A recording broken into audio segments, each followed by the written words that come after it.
So we're going to play a game called Earth Experiences. And before we get started, I just want to give you as the guest an understanding of the game and the audience. So the guest has no understanding of what type of assignments are going to be placed on them.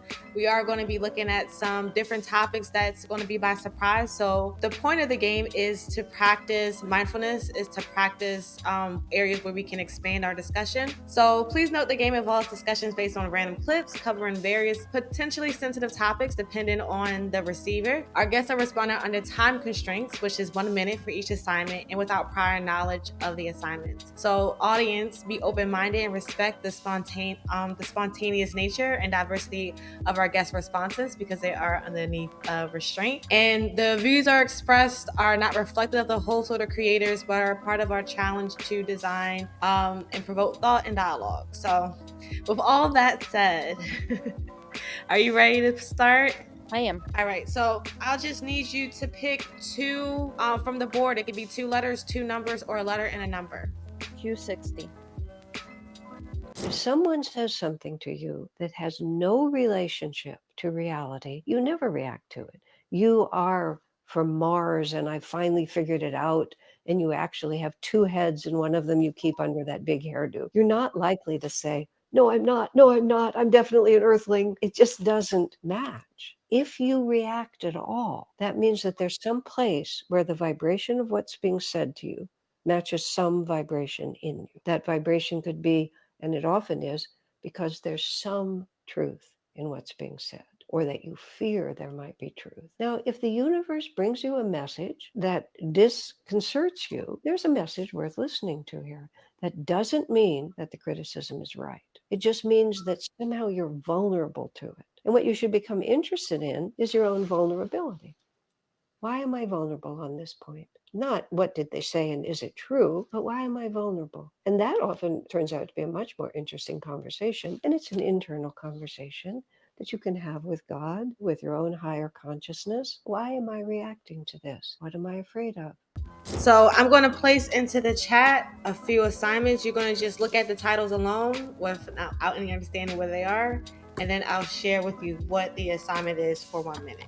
So we have the backstory, the qualifier, the assumption auditor, the mood meter, personal policy, and the comments or minute seminar. Which one do you choose? Personal policy. All right, so for personal policy, I'm going to put a minute on the clock. The way we play personal policy is anything that has been inspired by the clip that you just watched. How do you create a personal policy? It could be based off of what she said that you agreed with or disagreed with, anything that resonated with you. But how would you name that personal policy and explain it to the audience with a minute on the clock? Let me know when you're ready. Okay. Ready? Go. Okay. I will name the personal policy exploring vulnerability. I agree with the speaker in this video in every regard. One example that I can use from my personal experience is when someone questions my intelligence. I have no reaction to it whatsoever because that's one of those things that I feel confident about. And then I know what it feels like when someone says something also incorrect, but when it bugs me. And so I know the way these two states feel. And I do think whether it's true or not, if something bugs you, you have to journal or introspect as to why. All right, sounds good to me. All right, so let's go into the last one. It's hard to survive the fakeness required for a full time job, then get home and make something real, true to the spirit of art, the spirit of what you are. The dizzying decades of keeping my job actor self and art self separate on both sides of this fog gave my soul a good whiplashing. You'd almost believe society was set up so you don't have time to make art.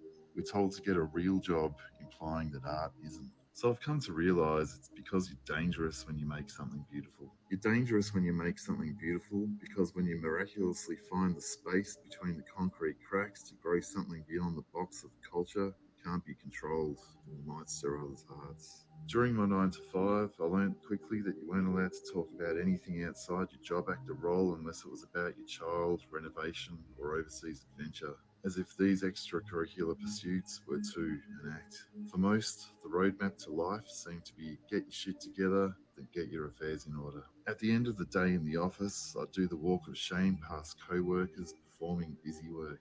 but I had no choice but to leave on time, get back to the true work of making art. Thankfully, my legs were shameless and regularly walked me out of there before my spirit was completely suffocated. If I'd listened to my mind, not my legs, I would have held my body to the desk. So to stay sane, I'd often make my mind ask itself, what would legs do? So it was weird when I witnessed commuters walking slowly to work in the morning and hurrying away from work in the evening. Their legs knew the secret also, but why wouldn't their mind listen? But the world's always been a battle between living accountants and dead poets. The 9 to 5 is called a day job because the night job is where possibility lies. Stab in the dark, break and enter into the shadows to start a fire and burn it all to the ground and roar something, anything back to life. So when I arrived home, I finally had the small chance to make or write something real. I craved a single piece of something true, or if I got lucky, something beautiful and true, no matter how small, even if I had to write or make it myself. And most importantly, it was mine. So we had the remaining in the chat, the backstory, the qualifier, the assumption auditor, the mood meter, or minute seminar. Which one do you choose for the last challenge? A minute seminar. Okay, perfect. So for the minute seminar, you're going to use the lens of your profession, career as a life coach to give us a minute seminar inspired by the clip that we just created. So the seminar is just speaking to us. What resonated with you, or what would you use for your clients as it relates to something like this? You can take it with any creative angle you like. Ready? Yep. Yeah. One full minute. I really enjoyed the video and thought that you should give me the link so I could send it to one of my clients because he's finding himself just at the beginning of the journey that this man has already traversed. And I think it resonated with me and would resonate with many of my clients. As a life coach who prioritizes neurodivergent people, we often talk about how the world isn't made for us, particularly the job. Environment, the 9 to 5, the facade that you have to put up in. So I want to say that that this could be applied broadly, but also to marginalized populations in terms of how they feel about the 9 to 5 setup. And it's not just to meet something beautiful outside of work, but just to meet ourselves. And it makes me think of Karl Marx's concept of alienation and the way that work makes us alienated. And so leaving to go home and make art would make us reconnect to who we are. Oh, yes. Leaving to make art. Yes, yes, yes, yes. Well, I want to thank you so much for sharing your time with me and playing this game with me. I truly think it was a pleasure. I'm going to link the actual 15-minute interview assignment that I also had for you all to review. But before we go, I would love for you to share, who should reach out to you, who's your audience, who should be connecting with you, and how, and then we can say our goodbyes. Great. I enjoyed being here too. And I think that everyone should reach out to me, but for different reasons. There are people who are burnt out and tired and really stuck, and they should reach out to me.